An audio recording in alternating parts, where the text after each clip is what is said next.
Olá, gurizada! E hoje nós continuamos a nossa viagem insólita pelo reino dos animais, né? Nós, infelizmente, nós não temos muito contato com o ambiente marinho, o fundo do mar. E é por isso que a gente está aqui, para a gente procurar desvendar um pouco desses mistérios, né? Afinal de contas, quem é que tem pulmão suficiente para poder mergulhar, para poder até mesmo abrir os olhos com clareza e ver os seres que estão mergulhados, que estão inseridos nesse meio que é tão difícil, e ao mesmo tempo tão bonito e que para alguns causa fascinação, outros causa angústia. Então é para isso que hoje nós vamos ver as esponjas e vamos ver também os quinidários. Vamos começar pelas esponjas, que são seres que até hoje causam uma certa controvérsia entre os biólogos. São animais verdadeiros ou não são animais verdadeiros? Em todos os casos, nós chamamos eles de animais parazoários. Por quê? Porque eles não possuem uma formação certa, uma formação fisiológica, uma formação do que nós chamamos de tecido. E é muito importante que a gente não confunda as esponjas que vivem no mar com esse tipo de esponja aqui, ó, que é a esponja sintética, polímeros derivados do petróleo.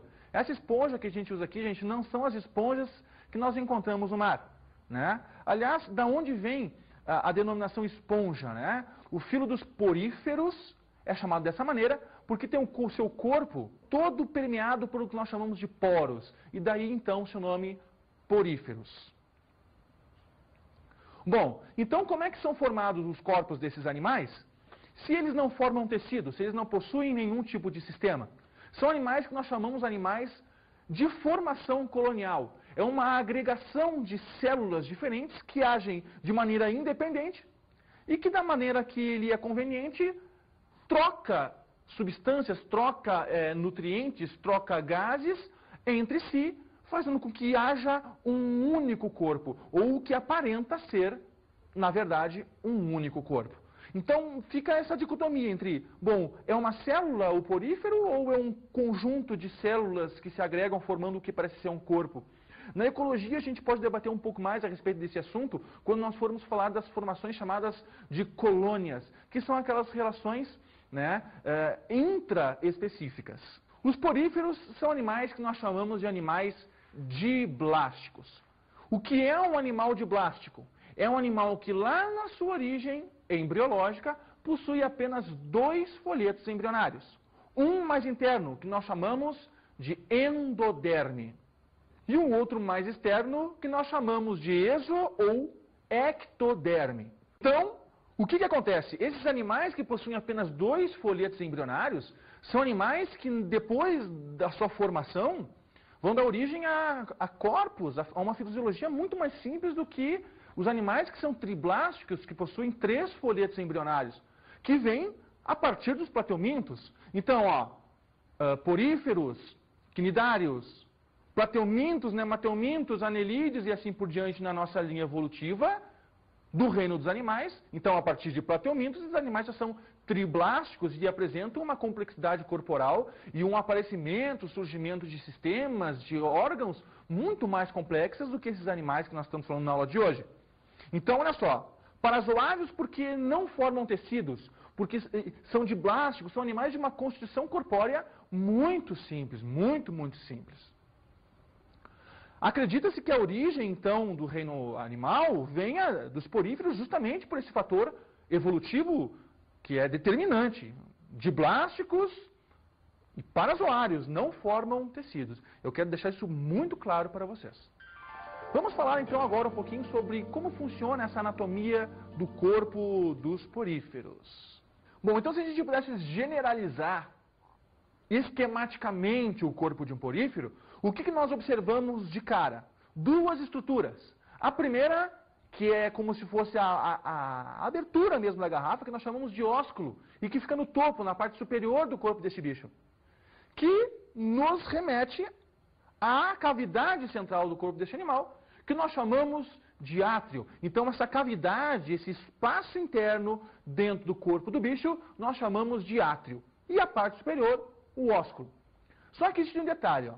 Com relação a essa estrutura chamada átrio, as esponjas podem apresentar diferentes padrões. Elas podem apresentar mais exatamente 3 padrões, do mais simples ao mais complexo. O que seria isso? O primeiro tipo que vocês estão vendo na sua tela é o tipo que nós chamamos de Ascom. O que seria o Ascom? O Ascom seria uma câmara atrial simplificada, né? Como se fosse realmente uma garrafinha, né? Onde não existe uma ramificação, onde não existe um grau de superfície de contato do bicho com a água muito grande. Percebam que agora na sua segunda estrutura, com o Sicom, nós temos uma câmara atrial muito mais ramificada. Quanto mais ramificada, né, é essa minha câmara atrial, maior vai ser a eficiência que esse animal, que esse bicho tem de captar alimento do meio. No caso, todos os poríferos, eles são filtradores, né? Eles absorvem partículas orgânicas que estão suspensas na água. Então, quanto mais ramificado é a minha câmara atrial, quanto maior é a minha superfície de contato do corpo dele com a água, maior vai ser a minha eficiência e a minha capacidade de absorção de nutrientes e posterior desenvolvimento. O terceiro tipo é o que nós chamamos de leucon. E olha só como é a ramificação. Nós não temos um átrio único e grande, como no tipo Ascom. Nós temos um átrio extremamente ramificado, como se tivessem vários subatriozinhos, assim, sabe? Então, o que acontece? Uma superfície de contato do corpo do animal muito maior com o seu meio em relação ao tipo Sicom e ainda mais com relação ao tipo Ascom. Então, olha só, Ascom, Sicom e Leucon. Essa é a sequência, digamos, evolutiva para esse animal. Então, quanto mais ramificado é a minha câmara atrial, maior é a minha eficiência na captação de nutrientes, maior é a minha capacidade de desenvolvimento e outras cositas más. Bom, falando um pouco agora com relação a como é a anatomia deste animal. Nessa imagem que está no seu vídeo, nós podemos, de forma esquemática, mostrar para vocês algumas células que compõem o corpo deste animal. De fora para dentro, nós temos pinacócitos que revestem. Nós temos as espículas que dão sustentação. Nós temos os amebócitos que preenchem o que nós chamamos de mesênquima, que é justamente essa massa interna amorfa, né, gelatinosa dentro do corpo do bicho. E mais internamente, revestindo completamente todo o átrio, nós temos os coanócitos. Vamos falar um pouquinho de cada uma delas. O primeiro tipo é o que nós chamamos de pinacócitos.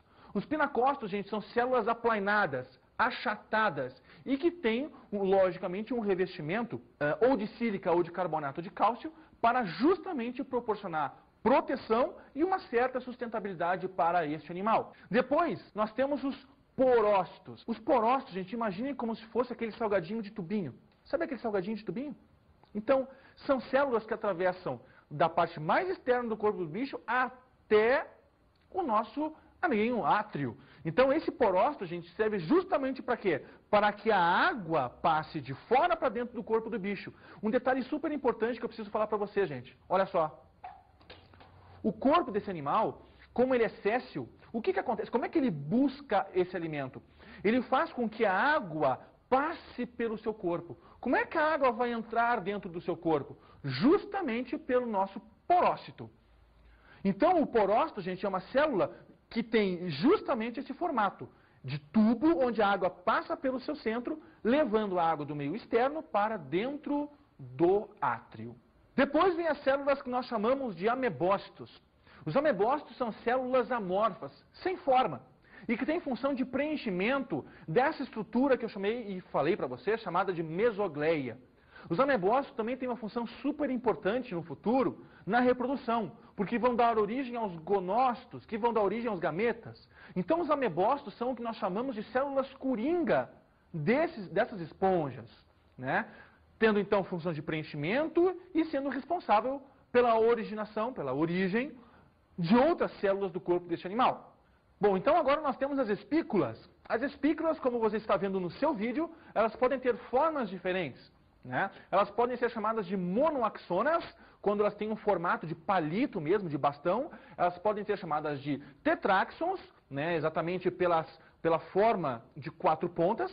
Elas podem ser chamadas de triaxonas, justamente pelas 3 pontas, e podem ser chamadas de poliáxons, quando essas pontas são muito numerosas, quando nós temos, enfim, uma forma quase estrelar, então, de organização.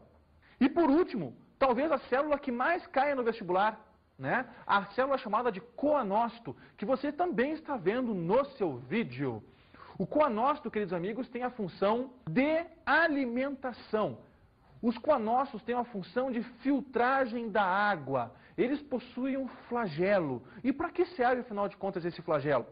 Lá na citologia você deve lembrar que quando a gente fala de cílios e flagelos, nós falamos que a função deles é a movimentação ou da célula, quando móvel, como por exemplo o espermatozoide, como por exemplo nos paramécios os cílios têm uma função de locomoção, ou se a célula é fixa, de fazer com que o meio se movimente, passe por ela. Então o que vai acontecer? Esse flagelo, pelo seu movimento, ele vai fazer com que a água se movimente. Então percebam o que vai acontecer. O porífero tem um corpo todo recoberto por poros. Dentro da sua câmara atrial existem centenas de milhares de coanócitos, cada um com seu flagelo, e todos os flagelos batendo ao mesmo tempo. O que vai acontecer? Essas centenas de milhares de flagelos batendo vão provocar um movimento na água que vem de fora para dentro, que vem nessa direção aqui, ó. Então a água ela vem de fora para dentro, entra no átrio e do átrio ela sai numa direção pelo ósculo. Fatalmente as partículas orgânicas que estão suspensas nessa água, elas vão ser capturadas, elas vão ser fixadas por esse flagelo. Então olha só, a partícula vem, toca no flagelo e ele pelo próprio movimento flagelar vai carregando essa partícula orgânica para o contato com o seu citoplasma, quando de repente, não por mágica, mas por um fenômeno chamado fagocitose ou pinocitose, ela é finalmente englobada pelo coanócito. Gente, os coanócitos então fazem o que nós chamamos de uma digestão intracelular. Logo, os poríferos possuem uma digestão intracelular. Não é como nós, que temos digestão extracelular, intracelular. O que acontece com o nosso corpo? O nosso alimento ele entra pelo tubo digestivo, é quebrado e só depois é absorvido. Então, ó, é primeiro extracelular, porque a digestão ocorre no tubo digestivo, e depois que ela vai ser absorvida pela célula sendo intracelular. Nos poríferos, não. Não existe um tubo digestivo, não existe um sistema digestivo nesse animal. Existe uma câmara que capta esse alimento pelo movimento flagelar. Mas a digestão mesmo vai se dar no coanócito por fagocitose ou por pinocitose. Bom, e as outras células como é que elas se alimentam? Se alimentam por difusão. O coanócito, no momento que ele se alimentou, ele passa as suas sobras por difusão ou por osmose, né, pelos movimentos passivos ou ativos, para as células vizinhas. E assim as células vão se alimentando. Agora percebam um detalhe da coisa. Lembra da nossa subdivisão de câmara atrial, ascon, sícon e leucon? Então, quanto mais complexa é essa minha câmara atrial, maior vai ser a quantidade de coanócitos que eu tenho realizando essa digestão. Logo, melhor as chances de todas as células do meu corpo, do corpo do porífero, receberem uma quantidade maior de alimento e maior vai ser o desenvolvimento desse corpo, desse porífero. Eu acho que ficou bem claro o que eu quis dizer para vocês, né? Então, quanto mais ramificado, quanto mais complexo é o meu átrio, mais coanócitos eu vou ter, maior a absorção de matéria orgânica eu vou ter, maior a chance de que todas as células que fazem parte dessa colônia se alimentem, maior o corpo do meu bicho. Beleza? Eu acho que com relação à anatomia era isso. Com relação à reprodução desses animais, eles podem fazer reprodução sexuada e reprodução assexuada. A reprodução sexuada, ela pode ser, e é na maioria das vezes, monóica. Mas existem espécies que são dioicas. Monóicas, animais hermafroditas, dioicas ou dioicos, animais que têm os sexos separados, corpo masculino e corpo feminino. É importante que se fale que no desenvolvimento, na formação do zigoto desses animais, se forma uma célula, né, uma estrutura flagelada que nós chamamos de anfiblástula. Então o zigoto se desenvolve formando anfiblástula, toda ciliada, movimentação ativa, e a partir daí é que ela vai buscar o seu ambiente. o local no oceano mais propício para a fixação e posterior desenvolvimento numa nova esponja.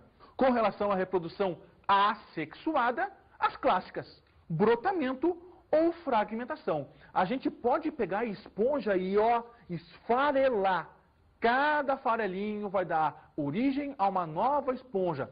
Elas têm um poder de agregação fantástico. Então, a reprodução, talvez mais comum no ambiente, seja mesmo a reprodução assexuada. Algum animal fugindo, escapando do outro, bateu num porífero, fragmentou, formação de novas esponjas. Vejam essas imagens. A gente consegue perceber nitidamente a presença, então, desse orifício na parte superior do corpo do bicho, que nós chamamos de ósculo. Esse, então, é uma grande esponja, né, em comparação com o corpo de um mergulhador. A outra imagem, uma outra esponja, né, onde vocês podem observar, então, que existe uma interação desses animais com outros e a própria natureza. Ali a gente vê que passa um peixe por perto. Então, o que acontece? Nós falamos que esses animais não possuem tecidos e não possuem sistemas como consequência. Como é que funciona, então, a respiração? A respiração, ela é por difusão. E como é que funciona a excreção? Da mesma forma, por difusão. Então, o que acontece? Excreção, difusão, circulação, respiração, tudo isso é por difusão, que é essa troca direto de cada uma das células com o ambiente. Bom, agora vamos dar uma olhadinha numa enquete que a gente fez nas ruas, perguntando, afinal de contas, você já foi atacado por uma... Nessa enquete nós começamos a introduzir o assunto chamado quinidários, né? Esses animais que promovem, então, essas queimaduras, essas sensações de urticância no corpo, são os quinidários. Os quinidários são animais formados por praticamente 99% de água no seu corpo. E possuem uma estrutura também extremamente simples. Porém, eles possuem e formam tecidos no seu corpo. Eles já conseguem formar, ainda que um pífio, um muito simplificado, mas conseguem formar já sim sistemas. Então nós temos dentro dos quinidários 3 subdivisões.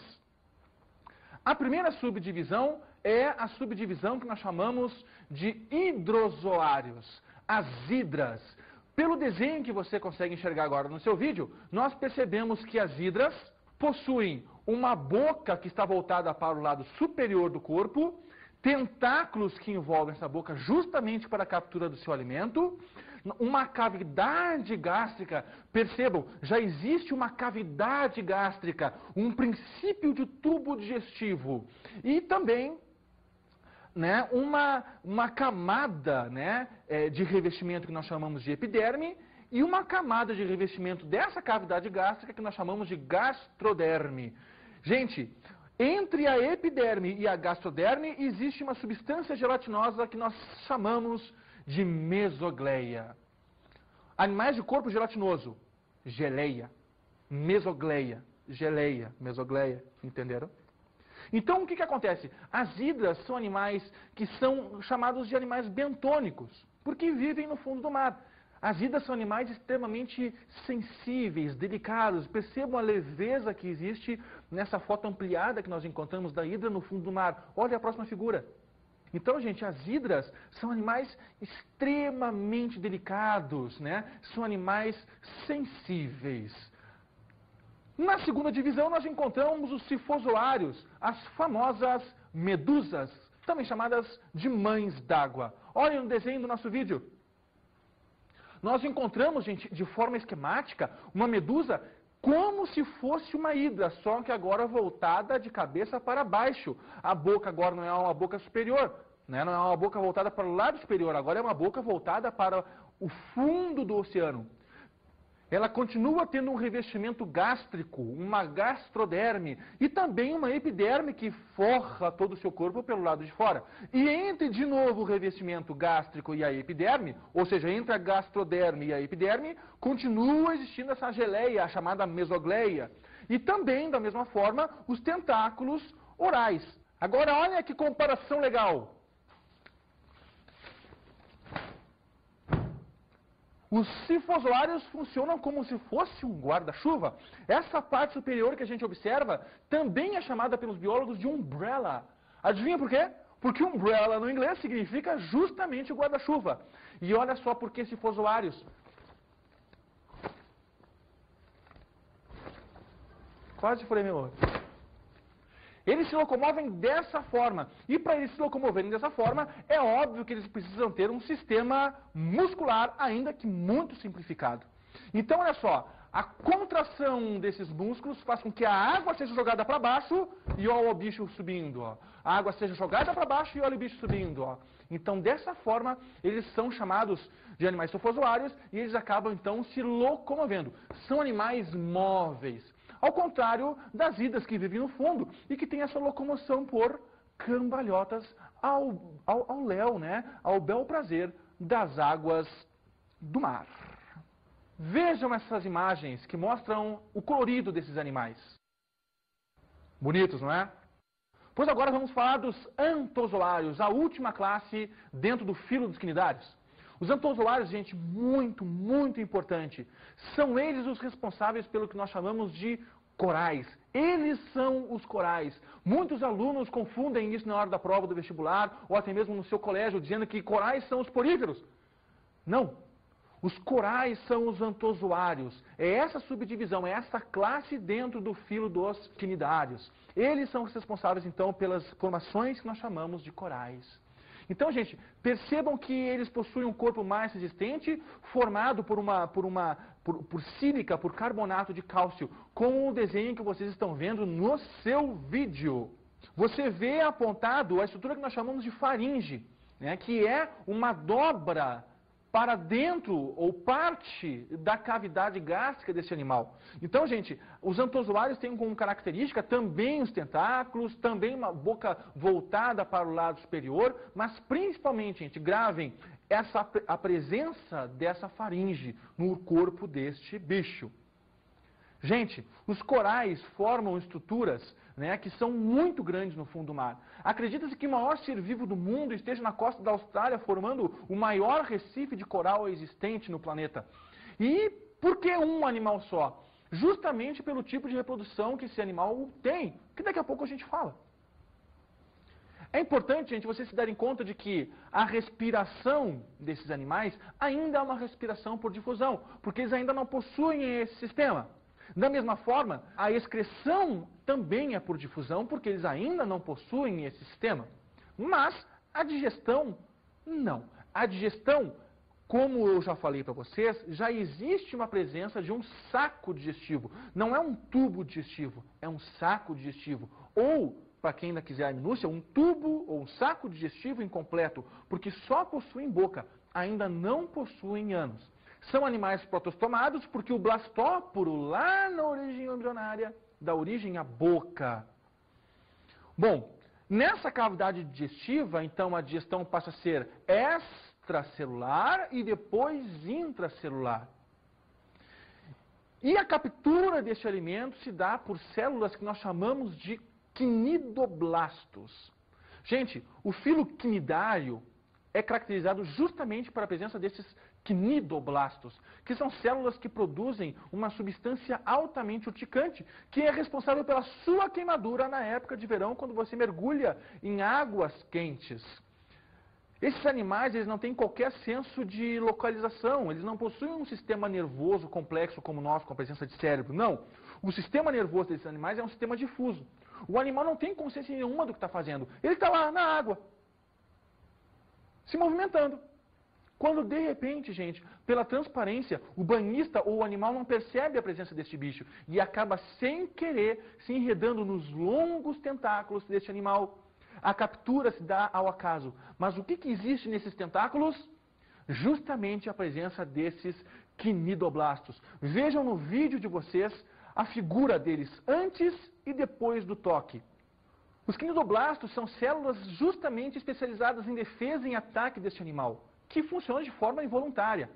O quinidoblasto possui uma estrutura chamada quinidocílio, que no momento em que ela é tocada, funciona como um gatilho e dispara como se fosse também um dardo, que injeta na vítima uma substância urticante, que afeta principalmente o sistema nervoso da vítima. Em nós, que somos grandes, nós que temos um tamanho grande, um volume corporal considerável, essa substância causa aquela sensação de queimação. Mas em animais pequenos, em pequenos peixes, em pequenos crustáceos, em pequenos moluscos, eles provocam a paralisia do sistema nervoso deste animal, fazendo com que ele sucumba e morra. No momento em que esse animal se debate, quando toca no cnidoblasto, ele se desespera, disparando de forma involuntária ainda mais outros cnidoblastos, e aí dessa forma esse animal acaba morrendo. Bom, tanto os poríferos quanto os quinidários que nós vimos na aula de hoje vivem no ambiente marinho. Vivem em ambiente marinho de águas quentes, porque quanto mais quentinha a água, maior vai ser a produção de matéria orgânica. Por quê? Quanto mais quentinha a água, maior vai ser a minha fotossíntese feita pelas minhas algas, que são os seres produtores. Quanto mais quentinha, mais matéria orgânica, mais disponibilidade de alimento, maior, então, a condição de desenvolvimento tanto dos poríferos quanto dos quinidários. Dos poríferos por uma relação direta, matéria orgânica é decomposta na água. Dos quinidários, não. Dos quinidários, onde tem alga, onde tem fotossíntese, tem animal comendo alga, tem peixes herbívoros, tem animais herbívoros. E aí toda aquela cadeia alimentar que nós vamos ver na ecologia vai se seguir de forma a que exista, no acaso da locomoção do quinidário, uma chance maior de que ele consiga, então, capturar um animal. Vejam agora esse pequeno trecho do filme Procurando Nemo, onde a gente vai ver o acaso das mães d'água, das águas vivas, na captura do seu alimento. Ruim já vai melhorar. Mas agora a gente já sabe, né? Que a gente não pode tocar nelas outra vez. Vamos agradecer por ela ser pequena. Não se mexa! Agora ficou feio, Dory. Aí, olha essa! Boing, boing. Dory! Você não me pega! Não pula na parte de cima! Elas não... estão queimando. A parte de cima não queima, é isso aí! Duas de uma vez, faz melhor! Presta atenção, eu tive uma ideia, uma brincadeira. Brincadeira? Brincadeira? É. Ah, eu adoro brincar, escolhe! Tá, vamos brincar. Quem conseguir pular mais rápido, pra longe das águas vivas, ganha. Ok, Regras. ok. Não encosta nos tentáculos, só em cima. A parada dos tentáculos, tá? 1, 2, 3, Espera, não tem parada, é neles que mora o perigo. Espera! Dory! Vai depressa se quiser ganhar! Opa, Dory! Opa! Boing, boing, boing, boing, boing. Espera um pouco! Dory! Vamos desafiar a morte. É isso aí, e brincar ao mesmo tempo. Eu vou conseguir, com cuidado. Cuidado pra não chorar quando eu ganhar. Eu acho que... A importância ecológica que esses animais têm é brutal. Em especial os antozoários com os corais, porque os corais servem de hábitat e base de toda uma comunidade que vive nas águas marítimas.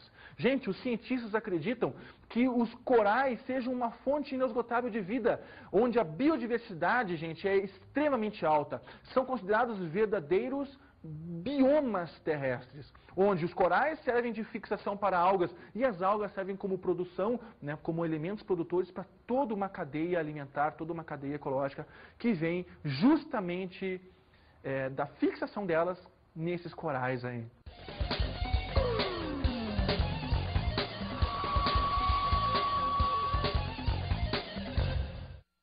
Para que você tenha seu estudo potencializado, consiga enxergar direitinho o que a gente viu na aula de hoje, seria muito interessante que você fosse a uma videolocadora e pegasse qualquer vídeo produzido pelo Jacques Cousteau, em que ele consiga mostrar realmente como funciona o ambiente marinho. Também seria legal você pegar o vídeo Procurando Nemo, um desenho super engraçadinho, que você vai conseguir, além de rir, né, visualizar também algumas estruturas que estão presentes no fundo do mar, as relações entre um animal e outro, de uma forma bem humorada. Bons estudos!